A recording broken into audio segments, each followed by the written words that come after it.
Hello and welcome to Is This England, a show where we talk about old and new England games and ask just how England was this.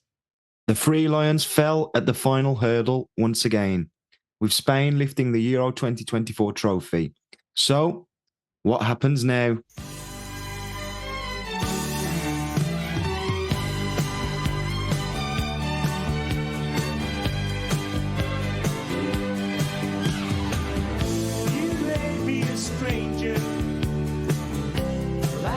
Time can do. Baby, you mean everything to me. Darling, there's no danger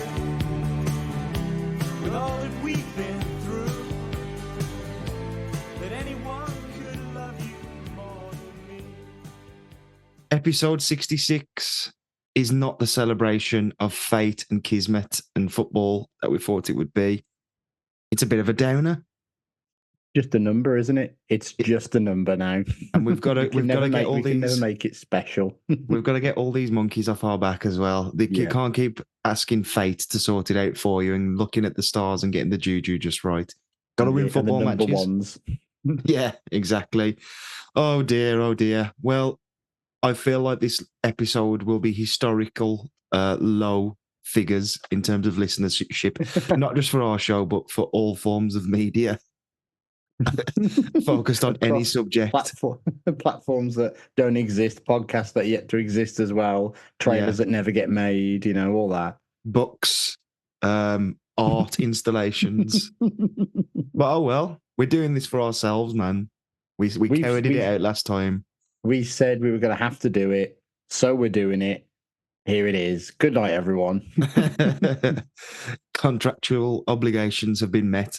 Right. Well, let's talk about, because we were chatting a bit yesterday. Let's talk about our experiences then, our viewing experiences, because I think we both have different stories to tell. You're looking quite giddy or ready to hear. I feel like you like it when a plan doesn't go well, because you can see how you would have done the plan better for other people. That's very incorrect. I almost I'm not happy it's happening, because I always especially with you, my friend, who I know the anxiety you go through is exactly the same as me when it goes to planning things. Oh man, so I'm just that's not good. So when I heard you weren't having a great time, you were pushing that on me, being like, "Well, I hope you're enjoying this, because I'm fucking not." And I was just like, I just want to see what the situation is. I want you to have a good time. Don't put that on me. No. I just meant maybe as a case study, you like to advise and go, here's how you could have done it better, or at least think that. Oh, no. Anyway, what could I have done better? Well, we booked a table at a pub. My friend assured me his dad is very good friends with the owner, and we'd be getting a great table. I got there before my friend, walked in, and straight away, no offense to the place, because you can't comment on the regulars when it comes to a final. And as soon as I walked in, I was like, this is a vibe. That man is shouting awfully loudly. These men look like Birmingham City football hooligans, definitely. There's drugs in the atmosphere, just you can just tell. Went to the bar, ordered a pint of Madri. The bar staff were very nice. And then I was like, right, let's find this table. Saw the table. Said to my brother, you sit down on that table. I'm popping outside for a second. And he texts me saying, this is the worst table in the history of tables. So we were right up the corner. And in front of us, across the room still, was the TV that we could see. I had to kind of arch my neck to the left to be able to see where the goal would be in any shot, because the last 15% of the right-hand side of the screen was invisible because of angles. And and then we realized, the queue for the only bar is in between our eyes and that screen, and this pub is getting busier and busier. And then I went outside and looked, and there was about 200 people outside. And I was like, they're going to keep coming in and out. There was two want to drink. There was two tables in this corner, and there there was about an inch of gap in between them. No, well, basically, we had to move it so you could just squeeze through. Like, so my brother could squeeze in. Yeah. We had to give him a bit more room on one side, meaning there was a bit less room on the other side, but you could just about suck your stomach in and go through. And then this old woman just came and just pushed them together so she could have space on her side to get in. And I was the only one. I was literally just surrounded by these tables. I couldn't get out like everyone else Yeah. could. So we came up with the strategy of if you want to get up and go, for a beer, for a wee, for any reason, stretch your legs, take a call because there was no signal in there. If you wanted to text, you had to go outside. If you wanted to do anything which is your God-given right of just being a human. Yeah. You'd have to take all the glasses off the table, tilt the table, and squeeze through the tilt. Oh. And after a couple of pints, and the pub was getting very busy, and I got to say, the characters were becoming more and more unsavory that were showing up. And I was like, right, in my head, I was thinking, I know a group of lads, very good friends, who are just, for no reason, really, I just went with the first plan. That was, I don't know if I said it on the last podcast. I was like, first plan, I'm going with it. Yeah. But then I know what I'm doing. I was like, I know these lads, and he's probably about 15 minutes away in a taxi. And this was about 6:45. And I was feeling like Gareth Southgate vibes, with the late subs of like, I've got to make a decision sooner or later. And I did. And we got a taxi and went to the other place, and it was spot on. I had a great time. Atmosphere was nice. But with still the right amount of energy. Yeah. There was absolutely zero queues for beers, and the beer was really good. I got to say, I used to go to that pub years ago, and the beer was just what the beer was, but it's run by new people now, and Dortmunder, Hells, or whatever it was absolutely spot on, and £3 a pint. Crazy. Wow. I know. So I had a great time in that sense. In the end, it was a relief, like you say, the anxieties and everything. My palms were literally sweating when I had to say to my friend who'd booked it, I was like, please don't take this the wrong way. Yeah. But I'm going to go. I want you to come with me, but you've got to wait for your dad to come up as well. And so me and my brother had to go because his dad still wasn't there. And he's like, I've got to keep the table for my dad because he's going to want to come. He's not going to want to go anywhere else because it's his mate's pub. Yeah. Yeah, but in the end, they both came to the pub with us as well. Good. Well, at least Dad reckons his mate forgot, like, and just was like, oh shit, I've got to, forgot that guy. What was you going to say? Sorry. No, I was going to say it's got that at least all is well there. I was going to try and say a phrase, but it went out of my head. Anyway, all's well that ends well. But it didn't end well. Kind of end well there at least because you had your stress just before then, and it was like, well, what did you get, like 2 hours before? I got to the last pub. Do you mean? I got there like the first pub. Was an hour before, 2 hours before. 2.5. I think got there at 5:30. Okay, good. Yeah. All right. Well, it was good then. Your viewing experience was pretty good then, and you didn't have as much stress once the game was on. It was just focus on the game because I imagine the distractions would have been horrible to watch that in. And I was also thinking like, kicking off if we lose. Sort of thing, and there was just nothing like that at the place I ended up. So how about you then? So I watched it at Moseley Jazz Funk and Soul Festival. They've been advertising for a while. They were going to have 2 fan zones where you'd have big screens where you'd be able to watch the game. So we got there. I really needed some food and a drink. So I was like, right, go get the food. We're going to go sit down and watch whatever the act is. And literally I sat down with my pizza, finished it, and then was like, right, I'm going to go and assess the screen situation here. And this is probably 2 hours before kickoff. Because I'm just like, I need to know where I'm going to go. Yeah. Do I need to go now? Do I need to just wait? Can I just rock up in a bit? So I was like, okay, well, I think because there's like a little area, there's like a main stage and there's literally another stage attached to that stage, which is the second stage. So like acts will kind of like just one will play, then the other one will start literally 2 minutes later. Then there's another side of the festival. Again, it's like just Moseley Park, so it's not massive. By the lake, there is like a big tent, and that's where like the third stage is. So I was like, okay, I reckon it's got to be over there because there's a lot more space. It's on like a little hill. Maybe there's a screen there. Went no screen. So I thought, okay, where's this going to be then? Went to another part and I was like, yep, still not seeing a TV screen anywhere here. Like, what's going on? And at the back, there is like 2 there's like a tennis court and like another tennis court which is maybe used for other sports as well. And like one of them have got like food installed, like food vans and things like that and drinks. I was like, okay, that's one. And then the other tennis court, I looked and I could see a screen just about. I was like, okay, that's fine. I can see that. That's not bad. It was on a tennis court, so if you wanted to sit down, just orange all over your ass. Oh, I was right, like, well, I don't really care. Fine. So what they've done is they got like a big, like a moving van sized van. Like a man with a van-sized van. No, but bigger. Like if it's like a moving van, it's like a lot Oh, yeah, longer yeah. as well. Like so that kind of size van. There was a screen on the side of it, so clearly this is what this company does. They Yeah. just are like a mobile screen. So they Yep. put that up, and it was on. I was like, okay, this seems okay.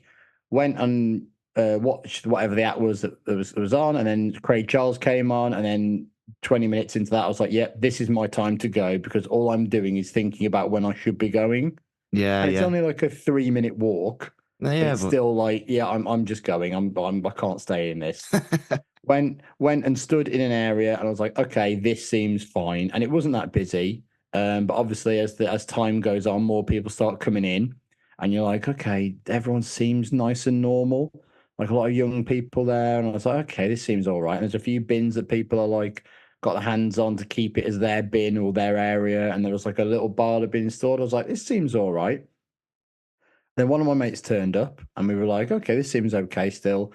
And then a lot of people taller than me started emerging and standing in our area. And I was a bit like, okay, I can just about still see this is fine. And it started getting fuller and fuller. And then people started coming with England face paint on. And I was like, not up for it.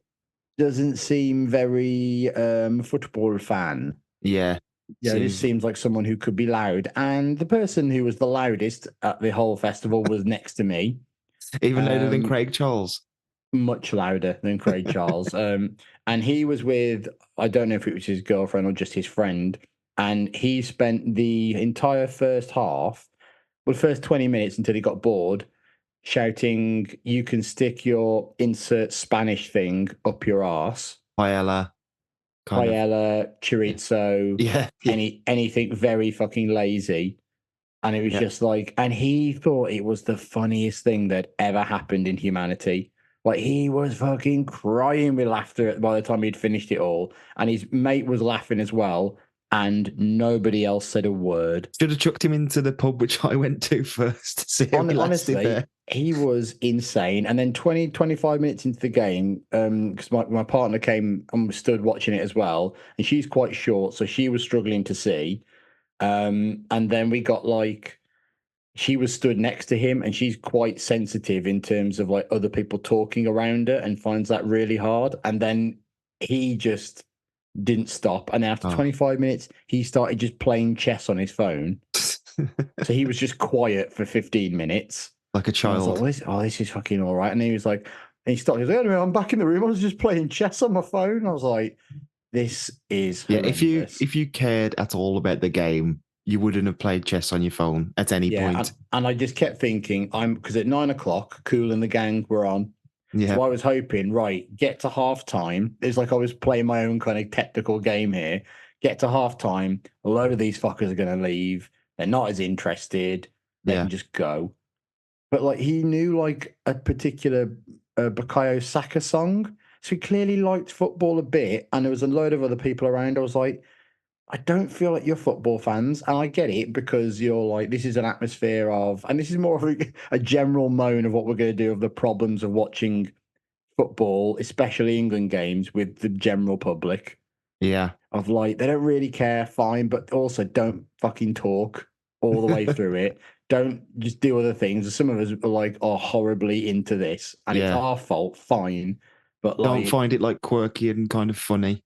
That people are and by the end of the interested in. first half, there was a woman that was stood in front of us. She was a little bit taller than me, and she clearly didn't care about what was going on in the game. And she just started swaying from side to side and just blocking, like I would say, 5 inches from my face. And I just turned around to my mate at one point, and like he just looked at me, and I just stared at the back of her head, and he just burst out laughing. He was like, "Okay, this is happening now, isn't it? Great." Oh man. So we at half time we moved actually further to the back. We could see perfectly on the screen, less crowded around us. Heard nobody else really talking. Much better experience. Don't understand why I didn't do that at the start. So that was me. And then afterwards, we went to go and watch Cool and the Gang, and the strained pretend smile I had on my face for the whole last half an hour of the gig, just pretending to have a good time. And they even played Celebrate Yeah, celebrate good celebrate times. good Come on. times and all that. And I was just like, yeah, let's just stick a smile on and drink the rest of my 2 pints that I've already bought. So let's just do this. So yeah, that was my evening. Yeah, so challenging for both of us, but we got there in the end, I guess. I think You haven't we had much luck this tournament, you personally. Yeah, we jointly had the best and worst evening either side. I feel like that. You had the stress before, I had the stress during at least, During, and then yeah. the other side as well, wasn't it? And yeah, it's been mad. I mean, I will say to you, I would not be watching an England game in a pub I've never been into before. That's my one critique. There you go. I knew it was coming. There was always going Yeah. to be something. Yeah, noted. I guess really noted. It's a good shout, actually. That Yeah. I thought Okay. it'd just be like second nature, but yeah, we can move on. I'll bear that in mind. Do you want to move on to the game? Yeah, let's get it over with. Yeah. I'm gonna briefly run through some highlights, I guess, or pointers. Luke Shaw started. Yeah, good. Yeah, interesting. Good. Okay.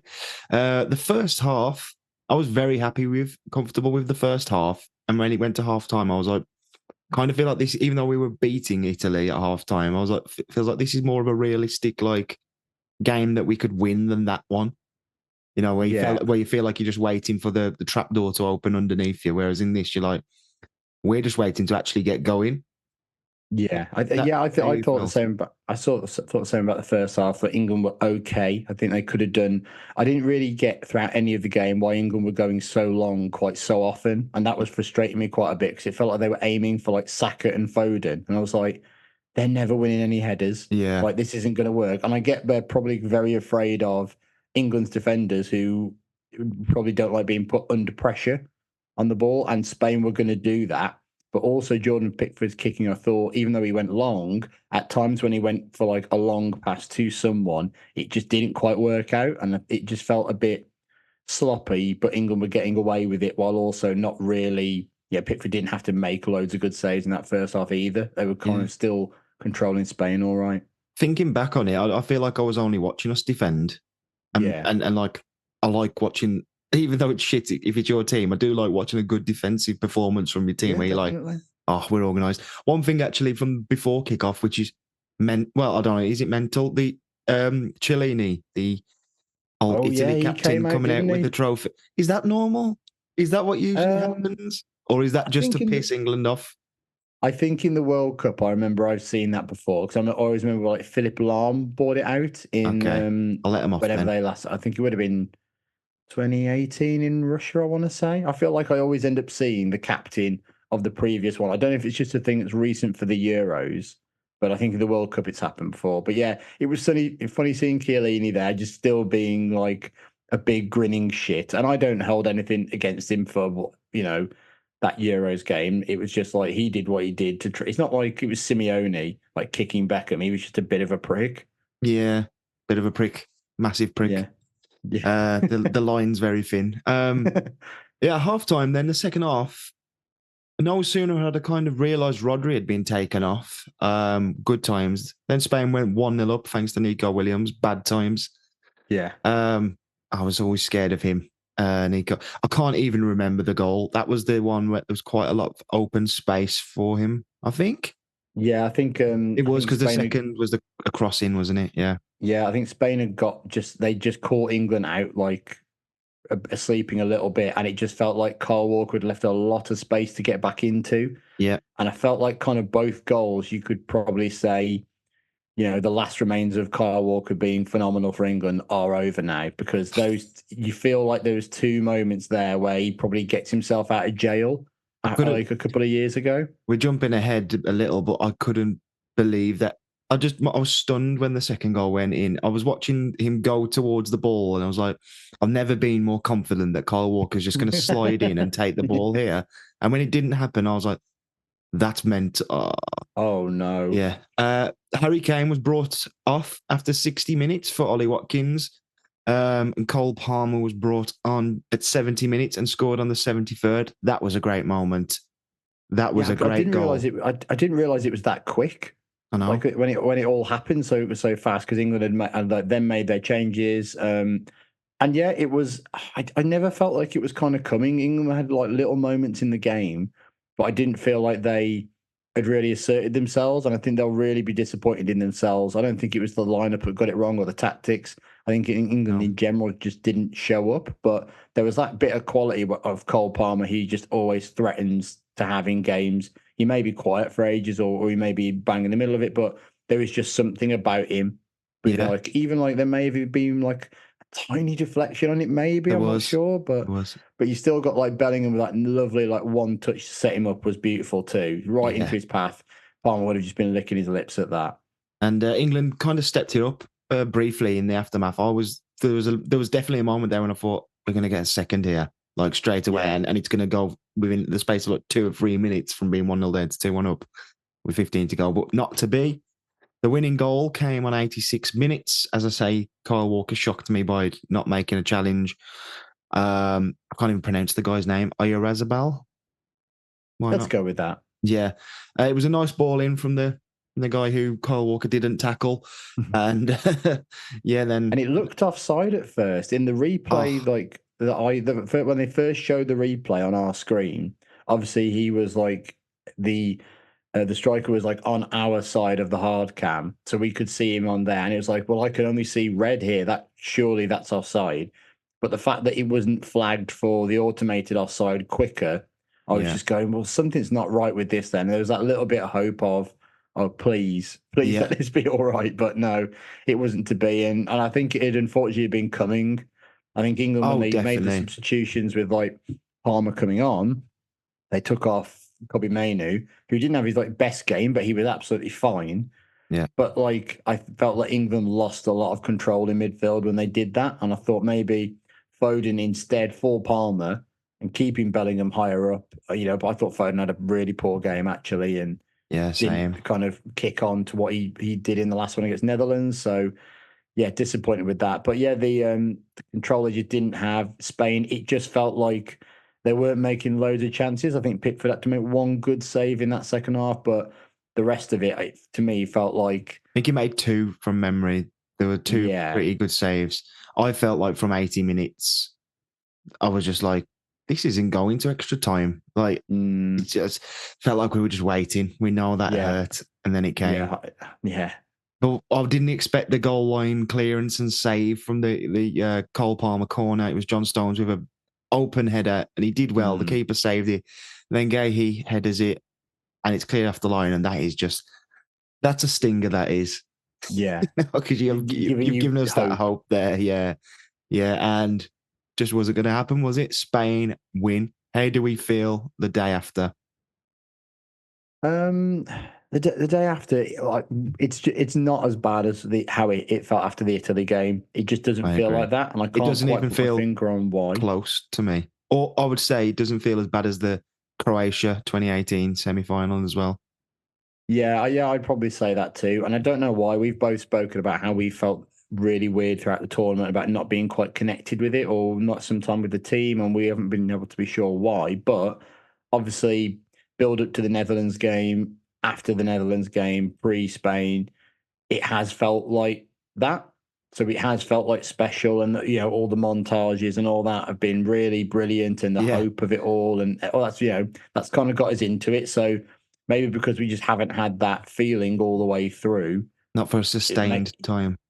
Yeah, and a sustained time, and because we've been here before too. I guess we've kind of like we now know what it's like with England when they lose a final. Yeah. So you prepare yourself and you think, okay, what I'm going to do is I'm going to listen to a load of podcasts that have got nothing to do with football. So again, good numbers for this one. Everyone should be doing the same thing, really. And just going, I'm throwing myself into this for a day or two and not really thinking about it. We're our target audience and we don't want to do this and wouldn't want to listen to it.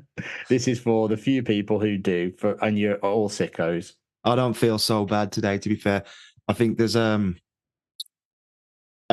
big question is obviously around the manager and things like that, and I'm quite concerned on some areas of the squad which we can get onto, but kind of emotions and feeling wise, like you say, it's not as bad as Italy, nowhere near. Probably not as bad as Croatia because that tournament felt amazing because it was the first.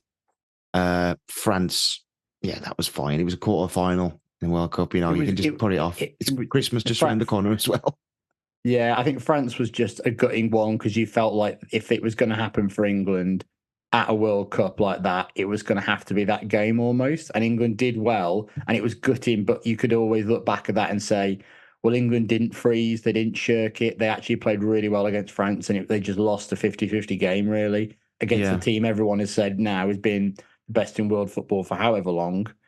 Now you've got to now in this one, you kind of go, Spain just had a brilliant tournament. England didn't particularly turn up for a lot of the tournament. So you can't, and you couldn't really go, oh, actually, they deserve to win this because I don't think it's, if you win it, you deserve to win it. But you never felt like, oh, we've been cheated out of it in terms of, well, yeah, we've played well enough to win it. Not really. Yeah. What do you think the mood of the nation is then? Do you think the nation's kind of a bit like us with that, or you think there's a bit of anger? I think the front pages of the newspapers were, did us proud, boys. Lions, the Lions weep tonight was one of them. Yeah. Oh, that's bad. Yeah, well, it's a newspaper headline. It's going to be quite bad.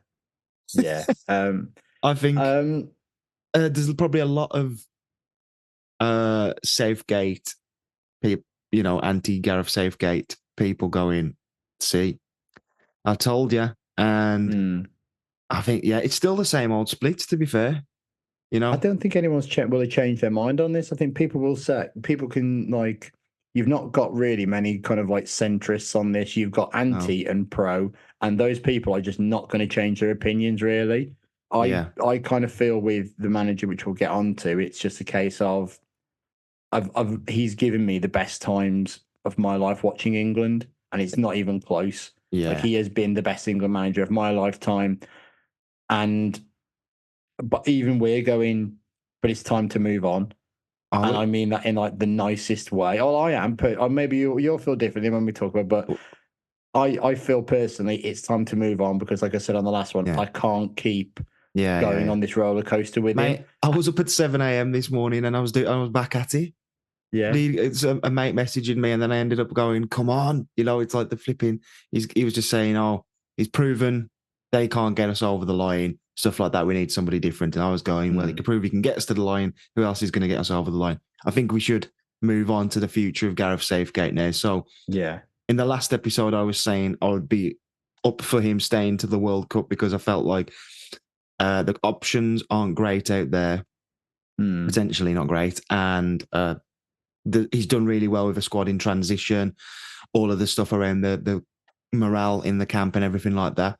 I'm not sure I feel so strongly like that today, mainly just because I just want him to have his rest. Like the pain of going through another final loss must just be horrible for him, and he should go now. I'm not, if all things were equal and like people were more level-headed on it, and you could say, you know what, he might be happy to stay. And Jordan, Nick, you don't have to defend his corner, so vigorously for the next 2 years. Then maybe I'd feel different. But I would like him to stay. I'm also kind of excited to think about a different manager. I'm also very scared about thinking of a different manager. So, do we expect him to go though? In the reality, I still feel like he's put up with enough stuff, and there's been enough talk during and right now the tournament to say that he's probably really tired of it all. And I think but from what you hear, he is kind of the persuasion of leaving. As this comes out, we never know. We may find out, but it's from what you hear, the FA want him to stay. It's good job. You're just googling if he's gone as we've been recording this. That's a good idea. That's all right. And then. Also, the players want him to stay, from what I've heard. Henry Winter tweeted about it, I think, last night. So you do go, okay, what are we actually thinking here? And if the players want him to stay and the FA want him to stay, it's clearly down to him. I think public opinion, like we've said, it's not going to change. And I just think that No.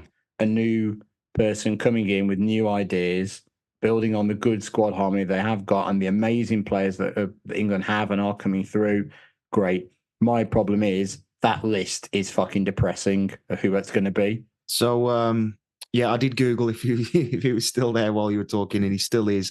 There was an exclusive from the Times 5 hours ago, so you've probably already seen it. But is it Matt Lawton, the journalist there? I think so. Oh, can you see the Twitter handle at Lawton Times? Yeah. Eddie Howe would be a leading contender to replace Gareth Southgate.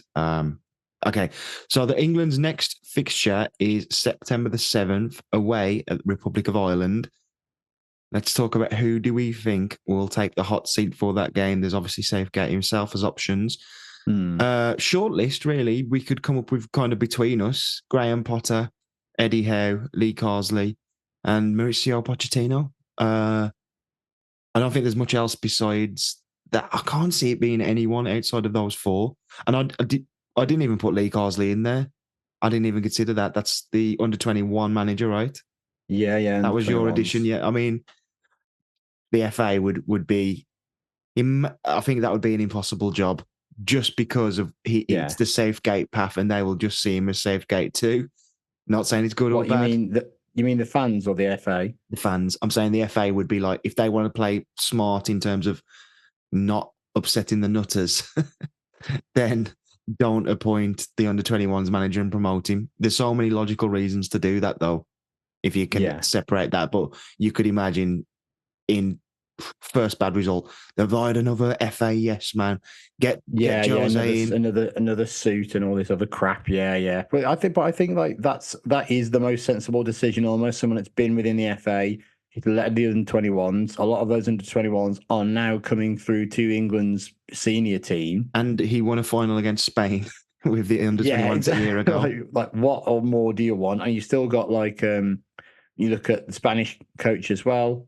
He's literally done that path as well. I know, yeah. Southgate did that path as well. It's more common in international football as well.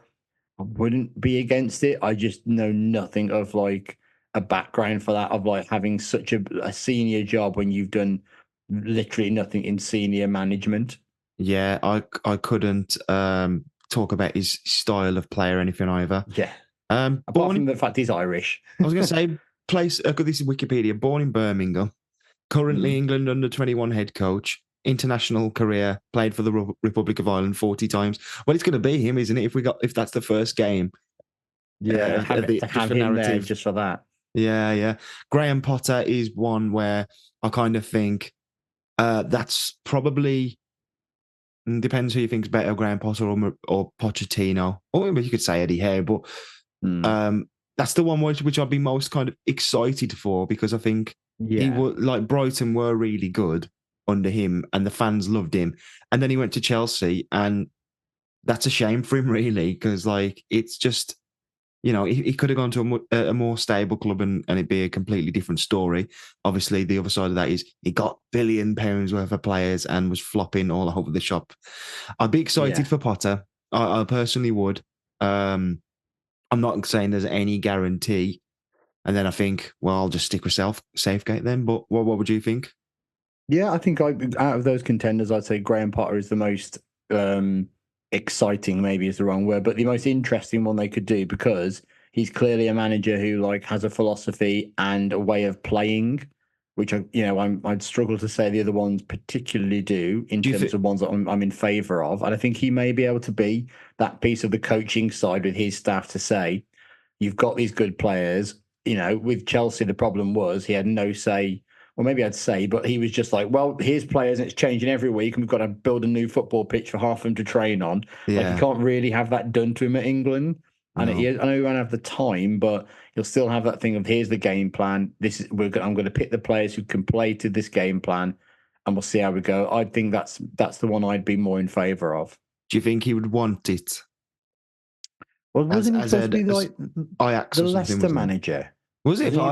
He was going to be appointed the Leicester manager pretty recently. And then all of a sudden it was like, oh, it's off. So maybe they've already had words with him to say, fucking calm down. We think Gareth's going. If you stick around and don't take anything else, then we don't have to pay anybody a load of money. Yeah, yeah. I feel like he was rumoured to manage Ajax as well quite recently. And Yeah, that was the other one, wasn't it? And that broke down too. there is just the side of him being a promising young coach who may not want to just do it just yet, but it's a good opportunity. It's a bit of the Hoddle. Maybe it's a bit early, but Yeah. like there's interesting ideas there in a way and a style as well, like Hoddle had too. So Eddie Howe's a funny one because it's just like your face.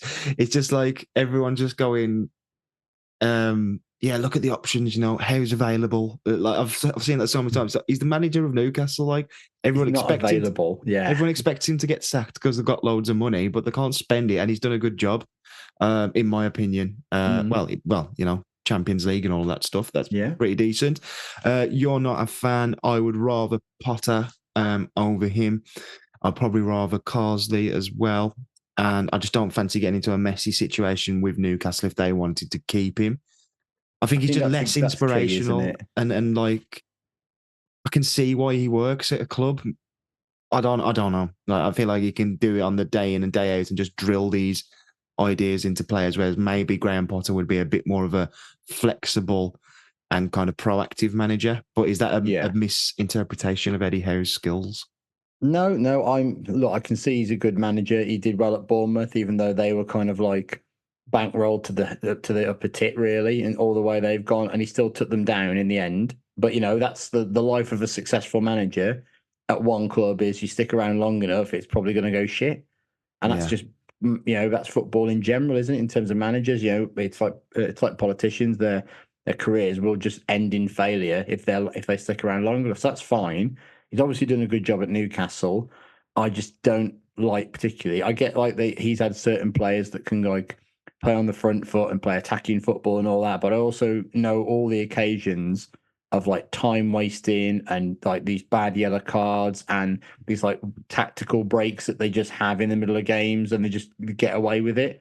I just really don't like that side of the way his Bournemouth team did it as well. I saw it firsthand, like what they did in those occasions. So it's something he'd clearly be wanting to bring into England. And I just think there's a million and one ways to win football games, and if he wants to do that, fine. I just don't like it. Yeah, because it's just more the way that it's going down of like the route of the nerds of just like, well, we have this break because we can do this and give instructions, and you break up the opposition's momentum. And I just think like if it's not your club your team that's happening to, you're pissed off when you see it. I think if you've got Graham Potter unemployed, for want of a better word, and Lee Carsley as the under-21s manager who's won a trophy available recently, is Eddie Howe worth fighting to get out of a contract? They might not fight. They might just go, have him. But and maybe he does. I mean, I don't know if he's spoken about it previously, but he seems to be quite dedicated to Newcastle at the moment as well. Now, if they don't have a great season, if they're finishing 9th, he's probably getting the sack anyway. But then would England fans go, yeah, that's a good shout then, the sacked Newcastle manager? Do you know what I mean? You'd imagine Graham Potter or whoever it's going to be, the next England manager will be in place still for the World Cup. And it would have to be a pretty disastrous World Cup for England then to get rid of that manager. So you'd imagine this is like a 2-tournament thing. Yeah, at least you'd hope. There are a couple of options from foreign soil, so let's have a look at those. We've obviously mentioned Mauricio Pochettino, seemed like a potential candidate. A bit of quick Googling also reveals the name Thomas Tuchel in there, or Tuchel. And that might be about it. Should we get the women's manager in? Yeah, Weigman. Yeah. I think we said it the last time that we wouldn't mind that, and I don't think I really would. It's just I hope society would be ready for it, which they're not, because they're not even happy with this manager. So Pochettino. We don't need to debate this because we've done it before, but I don't want a non-English manager managing England or any teams, including Lee Carsley. It's going to have to include Lee Carsley, isn't it? Yeah, you've made your bed. Your very English bed. Lee Carsley obviously has connections with England as he was born in England. So you can kind of see where that could probably be okay. He's Irish, but there's it's a wink and a nod of Yeah. like, come on. Whereas Pochettino is Argentinian. Strongly Argentinian, yes. He has already helped England out in the past by giving a penalty away in the 2002 World Cup, which David Beckham converted. Not keen on it, to be honest. If you would have asked me a few years ago, I would have been absolutely loving it, because when he was at Spurs, I thought he was brilliant. Appears to have just fell off a cliff, and I don't think he's going to find whatever he needs to find by managing England. No, that's well put. Yeah, I'd agree with all that. Thomas Tuchel? No. I just feel like I think he's just too much of an insane lunatic, and may even still be waiting for things to go bad at Man United so he can maybe go there. Because it seemed like out of all the contenders they spoke to for what they were going to do with Ten Hag if he left, it seemed like he was probably the one they were mostly signing with, him or McKenna. So I think he's still wanting to keep his powder dry with that as well, because he quite likes the idea of coming back to England, maybe just not to manage the national team. Yeah, and that squad dynamic might take a bit of a battering as well. Yeah. To be fair, the other people, people say get Klopp in because he doesn't have a job. Never going to happen. Yeah, exactly. We can move on from that. Well, actually, shall we? What's your guess then? September 7th. Republic of Ireland. Bear in mind, Southgate's contract goes through to the end of the year, so he doesn't actually have to end it right now. But you'd imagine he's not going to want to manage one game in Dublin, just while the FA sort things out when they've got a couple of months to do that, and they've had years to think of it. Who do we think is going to take the seat? If I had to guess who was going to be the manager for that Ireland game, I'm going to say it'd be Potter. I just feel it's going to be too hard maybe to get Eddie Howe out of that contract if he even does want it now.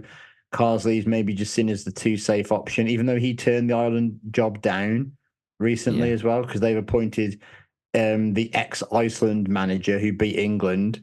So that's just like an absolute piss take, that is, as well. For basically one game, just get this guy in because no one else wants it. I think it'd be it's an easy do. He's there, he's available, he's English. Just get it done, really. I'd hope anyway. I'm hoping it's not Eddie Howe.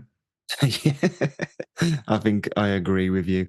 But let's talk then about the future of England. I had very kind of nihilistic, is that the word? Kind of like catastrophizing about the future of England last night. So let's talk about kind of the shape of the squad. And, years to come, we've spoken in the past about international football, how you can't just go out and buy replacements like you can in club football. You can kind of see things coming down the line and have to deal with them. So my big concerns would be replacing Kyle Walker, because even though he had a bad game last night, he's been freakish. And I think just going, we've got Trent Alexander-Arnold. That means you're just going to have to be a completely different football side, which might be fine. That could work, but I'm worried, because Kyle Walker's also been great at centre-back for England over the years as well.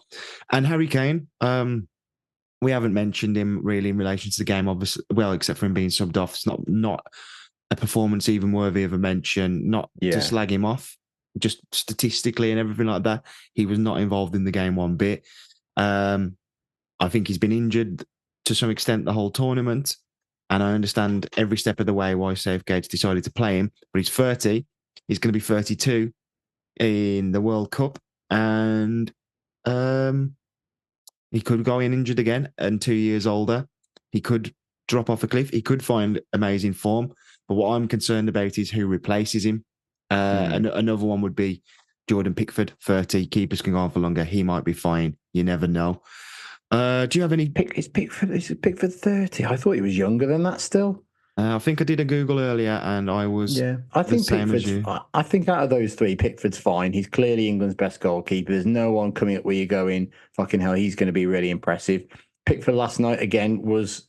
But he's constantly under slander, isn't he? At club level, that translates over to England. Then the tournament comes round and he's great. But Everton fans love him. Everton fans are like love him, but like he's just seen, I think as well, because he is the England keeper, and someone's just mentioned that he's got small arms. Like, it's like Harry Maguire's head, wasn't it? No one ever talked about it until Jamie Vardy mentioned it. So it's just one of those really easy memes where, like, people who not people who don't know about football, but it's just that easy way into like a shit conversation about football when you talk about Jordan Pickford, like that bloke who was on my flight on back from Germany, and he was going, "Oh, Calamity Jane, that's what I call him," and I'm like, "Well, it's not fucking anything, that isn't it? It's not a joke or funny or even a statement. Like you're just mental." So Pickford's fine, and yeah. if we had to start a tournament with Nick Pope in goal, I wouldn't be so. It wouldn't be amazing. Like It just changed the way England want to it would play. change Though, the in way terms of England would he's want to play. so comfortable with the ball at his feet. Nick Pope isn't at all in that same kind of way. Yeah. And Ramsdale is just, I've said it before, he's just too full of holes. Like Yeah, he oh just God, he's no, going to no. concede too many goals as England. They've got England keeper. Henderson as well. I mean, he's just another Joe Hart. Yeah, I do agree. But yeah, we're confident Pickford will be okay. Kyle Walker's a big one. I can't imagine him sticking around. No, No. I just can't. I could see him getting a move from Man City maybe this summer or next. He's been toying with the idea of stopping playing for England for a little while now as well. And you've got Reece James as an option there, but it's just keeping him fit, which is the problem. Yeah. Alexander Arnold, yeah, but like you say, you'd have to probably change the way England are going to play. If it's a new manager, then maybe they'll be daring and find a way to do that with him. If they can kind of map and cover his defensive frailties, then yeah, absolutely. From right wing, essentially, is where he end up playing. Then brilliant, yeah, try and make him do something else. But yeah, let's just see with that. I feel like we're missing somebody for some reason as well. That's just clearly a great right back, but never gets into it. But Trippier's always been a player who's not going to be. He probably has to stop playing for England now, doesn't he? Hey, the next manager might have to look to Aaron Wan-Bissaka and go, get a cap on you. Rico Lewis at Man City is not a bad shout either, is he? If he can develop. Kane is a big scary one, but just before we move on to him, I haven't put these down as a concern because of reasons we'll get to. But John Stones 30, Harry Maguire 31 as well. So the things are going to have to change, really. Harry Kane is the one which I am very scared of because Ollie Watkins will be 30 at the next World Cup. And who knows what happens? Not saying he's a bad player at all. He's clearly brilliant. But players can just reach a peak and then just kind of fall off, like Jamie Vardy kind of did. You know, there's countless players who've done it over the years.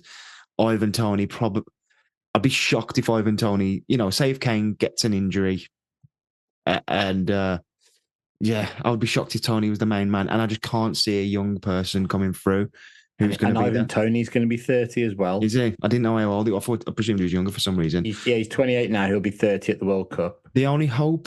Not the only hope. Anything can happen in 2 years. Literally anything can happen. But even when you look at the under-21s team, like it's Cole Palmer, or even putting Bellingham as a false nine, because I was seeing a lot of stuff at the start of the tournament where he was going, but he won't play the same role for Real Madrid anymore. A lot of people saying he doesn't actually play as a 10. Basically, he's a false nine for Real Madrid. Yeah. So, will we have to adapt in that sort of way and not have a centre forward like Harry Kane? I think if Harry Kane decides to keep playing for England, he's going to keep getting in the squads, you'd imagine. Like, he's not moved to Bayern Munich and all of a sudden he's been crap. He's been great for Bayern Munich, but it's just that toll of time. And if he's not going to be England captain anymore, is he just going to stand down and make himself still available? And if he has a group stage, I'm not saying he didn't score in the group stage, but if he has 3 group stage games like the final and semi-final where he's taken off after an hour, completely ineffective, there's got to be somebody who's one. And I'm shocked that I'm saying this. Marcus Rashford might be not an awful shout as well. Got goals for England, plays on the left clearly. We've seen him at United as a bad centre forward, sort of. But you never know. I think 2 years is a long time. Look at even the text messages between us that you will not stop bringing up now, just like players that can emerge and come in like just before a tournament. Really, someone like Mainu, and obviously Wharton and Cole Palmer as well, like that. Anthony Gordon. You said a year ago Cole Palmer is going to be scoring at the Euros final for England. Yeah. You'd be like, right, what kind of football manager game are you playing? Yeah, who's Cole Palmer? I probably would have said as well. Personally. Yeah, but and that's the thing. Like in the next couple of years, I think England haven't produced loads of great centre forwards, but I think we've always seen that, as in recently. But we have seen that when they do and they start to wane, the next one's not ever far away. Like if you go back, you've had like Harry Kane, obviously Wayne Rooney, Michael Owen, Alan Shearer, Gary Lineker, all came like the other one was about to emerge and be there. So maybe Also- Kane doesn't see that next person on the horizon and he waits it out a bit longer. Also, we've seen that you don't need Harry Kane to win a tournament. Like Morata's playing centre forward. I can't even remember who's playing up front for Italy in the last tournament. Was it Scamacca or somebody like that? Could be someone like that, yeah. And that's the thing. Like, if England are going to kind of change, they should be doing with Kane. If we think he is going to kind of come, if it is the possibility he comes in unfit for the next tournament, you've got a decision to make. But it doesn't mean you can't take him and he comes on for 20 minutes. What Martinez should have been doing with Ronaldo Yeah. and bringing him on as a finisher and a killer who's going to be able to win you a game. I think Harry Kane would absolutely accept that role within England. I think he would. And also, his role could absolutely still be centre forward, starting. Just not with his legs falling off all the Yeah, time, exactly. because that's just because how many tournaments now has he come in with like these kind of injuries? He wasn't fit going into Euro 2021, even though he had a great season, but he was quite slow with that too. I feel like he had a good World Cup without scoring like loads of goals. Like his all-round play was pretty good still, and obviously he was top scorer at the 2018 World Cup, where actually his performances weren't great. He was just good in front of goal. Yeah. Few reasons to be positive. I've just got a list of names, really. Gahey, Branthwaite, Mainu, Wharton, Saka, Rice, Bellingham, Palmer, Foden, Gordon, Curtis Jones, Harvey Elliott. Then you've got those who kind of have fell off the boil, but no reason why they couldn't make a return and are young enough for that to be a fine thing as well. Mason Mount, Marcus Rashford, Jack Grealish, Raheem Sterling, James Maddison. There's a lot of quality there. I'm particularly excited, I think, out of that lot for Wharton and Branthwaite and Gordon, I think. Obviously, you could just say Saka and Ones who Bellingham. haven't had that England career yet so far. I just think they're kind of filling in the gaps as well. Like in terms of, I'm excited for Gahey and Branthwaite because who knows where Maguire and Stones will be in a couple of years. Wharton, I'm thinking, if he's as good as people are making out, then do we have to rethink the midfield? You know, with Declan Rice has been brilliant, but if you can have an option where you've got two ball players, if you know, and you can get some physicality in there from one of them, like Maine, who isn't a weak player, who knows? I just think it's exciting to have an option like that. And also Rice didn't have a good tournament, which is something I don't think we saw coming beforehand. And maybe it is just the fact of it took so long to. He's had a long season and a big move, and I think he's still a brilliant player. But I've seen a lot of rhetoric about like, actually, is he that good still? I was like, he clearly is. And maybe you do change the midfield of like, I don't know if Mainu and Wharton quite work hand in hand if you aren't going to play Rice, but it might be interesting to see. And it's also like just reducing that complete and utter dominant reliance on Declan Rice and giving us another option maybe. Now, if you had somebody who was a perfect backup for him in that list, that would be even more exciting, I guess.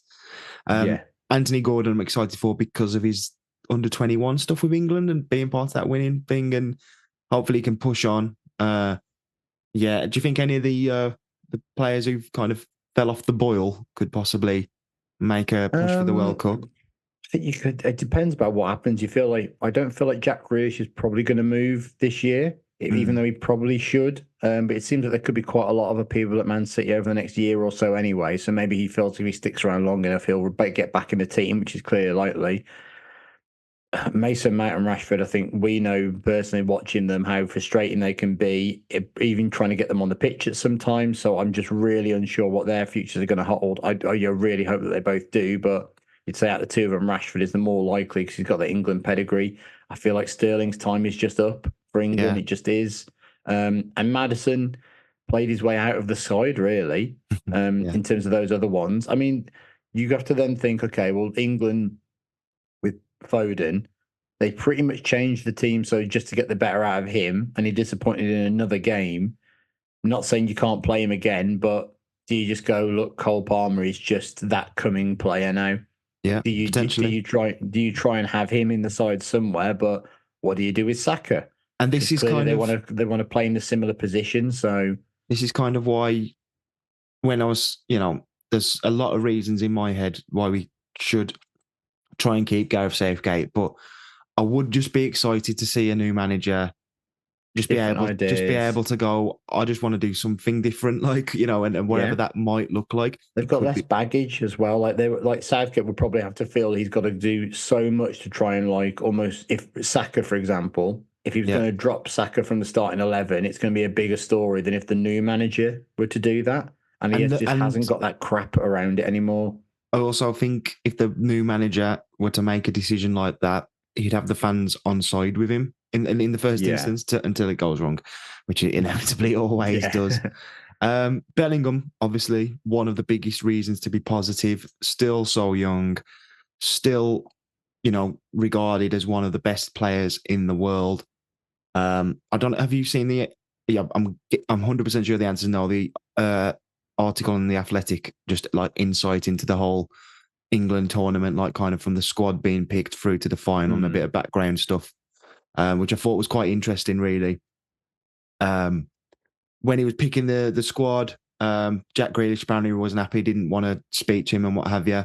Harry Kane and this isn't Bellingham, by the way. I'll get to Bellingham. Yeah. That's Southgate. Kane and Southgate went for a walk together, basically around the kind of St George's complex, and Kane was saying, "I am worried about not taking Harry Maguire because apparently Maguire was only a risk for the first 2 games. Yet he took Luke Shaw. I guess he didn't have that option, I guess, really." So it's full of insights kind of like that. But the Jude Bellingham stuff kind of stood out to me.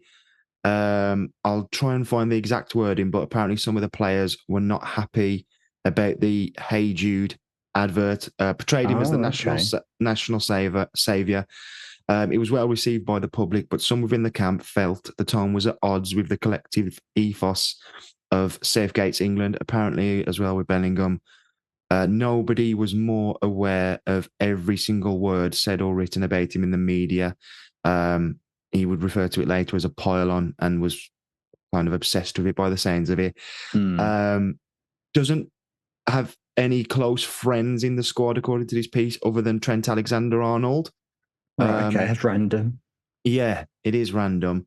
And I thought this bit was particularly interesting. So on the eve of the tournament, Bellingham was promoted to the team's leadership group alongside Harry Kane, Kyle Walker and Declan Rice. But that didn't extend to attending any of the daily outside media duties, which resulted... So basically, I think he either took it upon himself or was like, you're part of the leadership, you don't have to do this. So that resulted in younger players, basically, who are nowhere near the leadership, like Palmer, Anthony Gordon, Adam Wharton, answering awkward questions on the team's behalf is the note. Okay. So what do we make of Bellingham at this point for the future of England? Because I wasn't over enamored with his whole tournament performance. And I felt there was a lot of stuff that I just didn't think was there that's kind of not came out, but you can just see it, Yeah. He's not the golden boy anymore. I think people seem... I mean, already that's like he's 20. I know. I just mean from a personality trait. When he came along, it was like he seemed just so like positive and things like that. But I guess he's probably just bred differently to the rest of the team. He's playing for Real Madrid. And so young as well, and being their best player and winning stuff over their player of the year. And I think maybe it's something he's got to think about in terms of he's got to make sure he doesn't get too big headed with this kind of stuff and already think like, for example, if Kane is no longer starting for England, who's the England captain? I was going to ask you this because I've always assumed it'd be Declan Rice, but after the tour, I would probably say it would be Bellingham. Yeah, and that's the problem. Do you want to then give Bellingham even more power if it's starting to get to the point of like, well, fucking hell, now you're our captain, we're going to put all this on you even more, and the collective is kind of lesser for that. But I don't think there's anyone else outstanding because I think maybe we've always said it's Rice, but maybe he needs a bit of a breather as well from kind of the pressure because that must be a thing that got to him too of fucking hell, if you don't play well and you're not fit, we're screwed. Like there was a lot of that ahead of the tournament being like he's the most important player we can't replace. Yeah, I think we do have more talent now though than we in the past. With like Wayne Rooney, it has been too much in the sense of he's our hero and saviour, but the drop off has been massive. If Bellingham couldn't play at 10 yesterday and Cole Palmer started, you'd be pretty happy with it. I think You that's the wouldn't be thing happy, now, but where you'd hope now this becomes more of a squad for England rather than here are your dug in first teamers. You could probably say, really, if I was Harry Maguire, I don't know if he'd do it, but I just wouldn't be for the good of everyone. I'd kind of say to withdraw himself from England yeah, because, like you say, he's 31 now. He's still trying to get his place back in Man United or get a move. So you kind of think, well, do you really need all that crap with England? And I know he loves playing for England. He's been a really important player and probably missed this tournament from that leadership group because he would have been one of the people in there probably he was. Yeah, why Bellingham was then promoted to it. Do you just go, look, we've got Gehi, Stones will stay around for a little while longer, Branthwaite, Quansah as well from Liverpool. yeah, These guys nearly made the squad. That's like a new generation that Stones could help bring in for his last tournament. There'll be other players that start to pop in, as we mentioned, but just something a bit fresh and a squad game where it's not the end of the world if Saka doesn't play every fucking minute for England because yeah. you've got other people, and maybe using that squad a bit more a bit more freely than what Southgate was, because he would keep playing the same players almost to, I don't know, just to give them the confidence of like, you're starting for me. If we're seeing Mainu, Wharton, and Rice in midfield and a couple of others in there, like I don't know, Gallagher, I guess, but Yeah. there's not just the pressure on that, it's the collective, as we say, and to make it a bigger collective is probably the best thing to do with this team now. I don't want this podcast to go on forever. No. I mean, I am enjoying it. It's quite cathartic, but there was a couple more things really. So undoubtedly, we stick up for Southgate a lot, obviously, and you do just have to beat what's in front of you. And on all international football games at this level are difficult, but I think you can't say in this tournament in 2020 and in 2018 you wouldn't have said, "I'll take that run to the final." Right before a ball's kicked. I think, so there is an element of luck there. There's also the element of making your own luck in terms of, winning the group consistently. Yeah. But, it could have gone a different way and we could have faced France, Portugal, Spain so much earlier. And I get that, and but the reason these draws happen like this is because the teams who are seemingly better than the others don't win their groups, and they're not as good as what they seem. Yeah, and like you say, you'd absolutely take those draws. but would the they way still England have beat done it. England? Is a different question. They might on the day. I would just kind of wanted to get to the point really of, do we see England's kind of loss yesterday as the best it's going to get? Really, is that we've got to 2 back-to-back finals. We've had what can be seen as favourable sides of the draw, and we have lost some big games against good opposition. Or do we see all of this still as learning and something that we can build on? Is our time been missed and we've had good chances? And are we going to be going back to like, shit, you know what? We just got second in the group in the World Cup, and now we got Spain in the round of 16 or something like that. Because that only has to happen 3 tournaments in a row, and you're talking about 12 years. Yeah. I think 6 years, but 3 Euros in a row. Yeah, that's the difficulty, isn't it? Because as soon as you get those big games that come a bit earlier in tournaments, and that's the scary part of it, of just like, shit, this has just got very real all of a sudden because we've got to play an Argentina in the second round or something like that. I think England are, if they had a bit of a harder group, even though I think they've had people have said they've had easy groups and draws, but a lot of the times you look at the games and go, well, that's not easy at all, and especially the way it's come around. Yeah. With I think just with that change of management now, the more we've been talking, the more I am kind of still saying I just think it needs that freshness to it now, and someone else to have the new ideas and take it. I don't think England have missed their chance. Maybe they have with a few players of like your Stones and Kane, Walker, Trippier, Maguire, and all that. But it's not like what we had after the golden generation was seen as like 2010 is your time or we're fucked. Like after that, you got to 2012 and you were just like, oh God, look at this around us. And it just kept happening of 12 and 14 and 16. That was just an England team. But I know, and that was like, you were playing Gary Cahill and Phil Jagielka like at least here you're seeing other players come through. So this Yeah. can be maybe the first part of that story, you'd hope. I'm pretty And sure you know, we had similar conversations at the start of the kind of podcast to run and being like going, it's the centre back replacements I'm worried about, you know, who's going to replace Stones and Maguire. And then lo and behold, 2.5 years later, I'm quite excited about the centre back options. yeah, there's at least options now, isn't there? Rather than, oh God, not them. But do you think there's going to be damage from like similar damage to how we kept losing on penalties to whoever we would bloody face for decades? Do you think 2 back-to-back final losses is going to have some emotional damage that it might cause?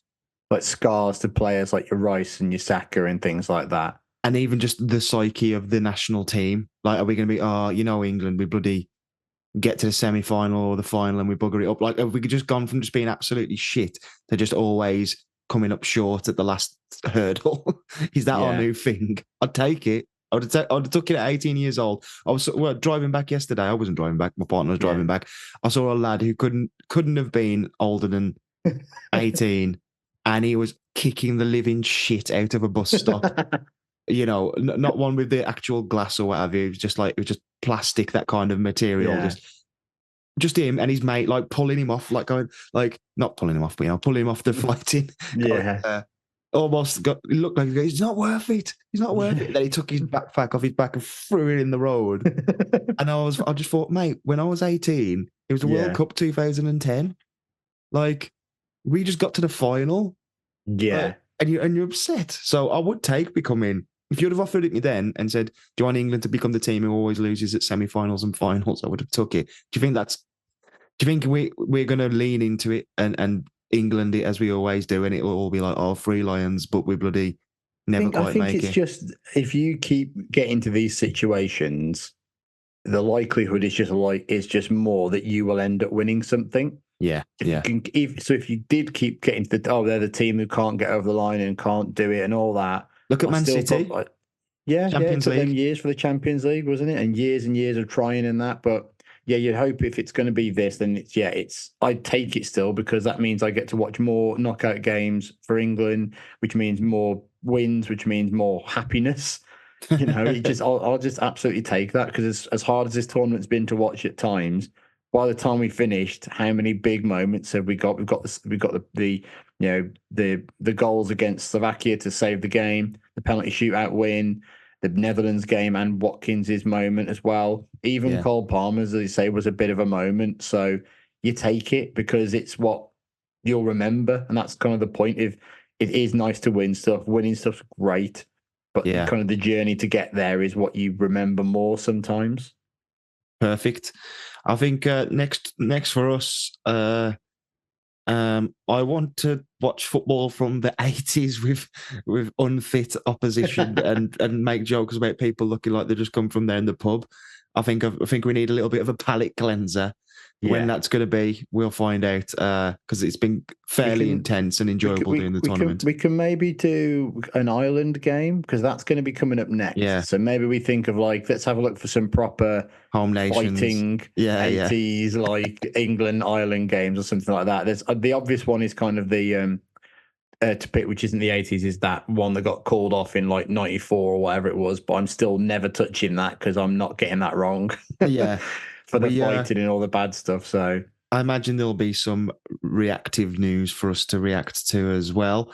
Obviously, if Southgate goes, we'll have to think of something. I just want a bit of distance from it all, because we've spoke about it all so much, and it's been amazing. If this is the end of our Southgate era, me and you definitely I can speak for us both and say it's been amazing, absolutely incredible. And it's a shame we didn't win yesterday, but perhaps the future might be bright and we'll keep going again. Perhaps it'll be exciting. It might be comedy. It might be absolutely hilariously bad. It might be frustrating. None of us know. It's just football at the end of the day. Don't smash up any fucking bus stops. Don't chuck pint glasses at women in pubs and things like that. Just don't chuck pint glasses. That just one don't was do more that. serious than the other, but you just, My biggest wish would be that Southgate's message lives on in the spirit of fans. but they've ignored him all along. So who cares? Yeah. We're just gonna keep doing the same thing, but hopefully with a trophy in there at some point. Okay. Anything else to say on the tournament or anything, Nick? I think you've summed it up brilliantly. I think that's what we can leave it with, can't we? Yeah, spot on. Well, better luck next time.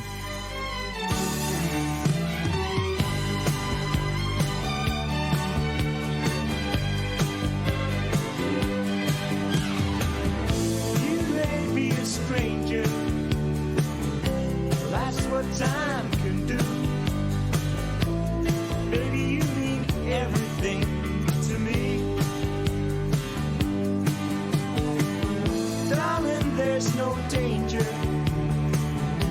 with all that we've been through that anyone